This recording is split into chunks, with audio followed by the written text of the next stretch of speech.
समय का खेत। इस बार तो अकाल बारिश होने से हमारी फसल भी नहीं हुई और जब हम खेती करते भी हैं तो पानी की कमी के कारण फसल फिर बर्बाद हो जाती है। ऐसे में हम दिन ब दिन बूढ़े भी होते जा रहे हैं। हम गांव में रहकर और अकेला गुजारा नहीं कर सकते। हाँ जी, तभी तो मैं कहती हूँ कि चलिए हम अपने बेटे के पास शहर जाकर रहते हैं। भला उसने तो हमें कितनी बार कहा कि हम उसके साथ शहर जाकर रहें, लेकिन आप ही मना करते। हाँ भाग्यवान, क्या करूं, शहर में बेटे के ऊपर बोझ बनना भी तो अच्छा नहीं लगता। लेकिन अब लगता है कि हमारे पास और कोई रास्ता नहीं है। ऐसा कहकर जानकी पति कृपाला के साथ शहर अपने बेटे कार्तिक के पास चले जाते हैं। रात होते ही वह बेटे के घर पहुंच जाते हैं। बेटे कार्तिक और बहू नीता ने उन दोनों का खूब अच्छे से स्वागत किया।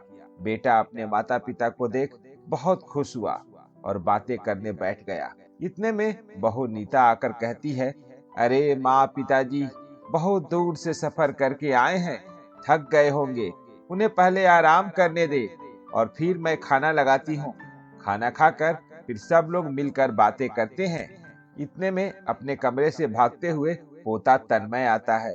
दादाजी दादाजी, कोई कहानी तो सुनाइए, कितने दिन हो गए, मुझे किसी ने कोई कहानी नहीं सुनाई। माँ तो हमेशा घर के कामों में व्यस्त रहती है और रात होते ही सो जाती है। पिताजी भी सारा दिन ऑफिस रहते हैं, घर लौटने में देर हो जाती है तो हर दिन बिना कहानी सुने ही सो जाता हूँ। हाँ तो तुम अच्छे बच्चे हो, इसीलिए जिद नहीं करते।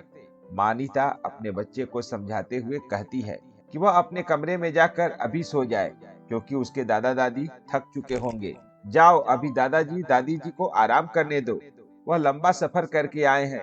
ना बेटा, हम तुम्हें कल कहानी सुना देंगे, ठीक है? हाँ, वैसे भी मैं अच्छा बच्चा हूँ, जिद नहीं करता। फिर ऐसे कुछ दिन शहर में बीत जाते हैं। लेकिन जैसे जैसे दिन गुजरते हैं वैसे वैसे बेटे कार्तिक की पत्नी नीता अपने सास ससुर के वापस लौटने की राह देखने लगती है। अरे, आपके पिताजी वापस गांव कब लौट रहे हैं? मैं तो उनके लिए खाना बना बना कर थक गई हूँ। जरा पूछना वह कब लौट रहे हैं। ठीक है, तुम धीरे बोला करो, वह सुनेंगे तो क्या कहेंगे, उनको बुरा लगेगा। मैं पता करके तुम्हें बताऊंगा। और फिर कार्तिक अपने पिताजी से सीधे सीधे पूछने के लिए तो कतराता है, लेकिन बातों ही बातों में वह उनसे जान लेता है कि गांव में अब रहने का कोई मतलब नहीं, क्योंकि फसल बर्बाद हो जाती है और बूढ़े होने के कारण अब वह काम नहीं कर सकते। इसीलिए वह तो हमेशा के लिए अपने बेटे के साथ शहर में रहने आ गए हैं। और यह बात जानकर बेटा कार्तिक अपनी पत्नी को बताता है कि वह अब हमेशा के लिए यहीं रहने वाले हैं। यह जानकर पत्नी का गुस्सा फूट पड़ता है और वह कहती है, अरे तो फिर क्या, मैं उनके लिए सारी जिंदगी खाना बनाकर सेवा करती रहूंगी। उनसे कहिए कि हमारे घर के पास ही नौकरों का कमरा है, वहां पर अलग हो जाए और खुद ही अपने पति के लिए खाना बना कर दे। अगर कोई सामान की जरूरत होगी तो हम लाकर दे देंगे। ऐसे ही बाहर से कार्तिक की माँ अपनी बहू और बेटे की सारी बातें सुन लेती है और पति को जाकर कहती है, हम भी कितने बुरे हैं ना कि अपने बच्चे के ऊपर बोझ बनकर रह रहे हैं। उन्हें हमारी वजह से कितनी तकलीफ होती होगी। अभी अभी तो उनकी जिंदगी शुरू हुई है, ऐसे में हम उन पर बोझ बनकर रहेंगे, कैसा लगेगा। हाँ तो भाग्यवान, मैंने तो कहा था कि हम गांव में ही रह लेते, तुमने ही शहर आने की जिद की थी। और अब कार्तिक के माता पिता यह निर्णय लेते हैं कि शहर में अपने बेटे बहू के घर एक बोझ बनकर रहने से अच्छा वह कोई वृद्धा आश्रम में रह ले। यह बात खुद कार्तिक अपने पिता और माँ से कहता। उनसे पहले ही वे कार्तिक अपने बेटे को कहने जाते हैं तो कार्तिक उन्हें मना करने ही वाला होता है कि कार्तिक की पत्नी अपने पति का हाथ थामकर उन्हें चुप रहने को कहती है। और दूसरे दिन कार्तिक उसी शहर में कुछ पैसा लेकर अपने माता पिता को गाड़ी में बिठाकर वृद्धा आश्रम छोड़कर अपने घर वापस चला आता है। और ऐसे ही साथ में छोटा बेटा काव्य भी होता है, जो अपने दादा दादी को वृद्धा आश्रम छोड़ते हुए देख अपने पिताजी से पूछता है, पिताजी, हम दादा दादी को यहाँ क्यों छोड़ रहे हैं?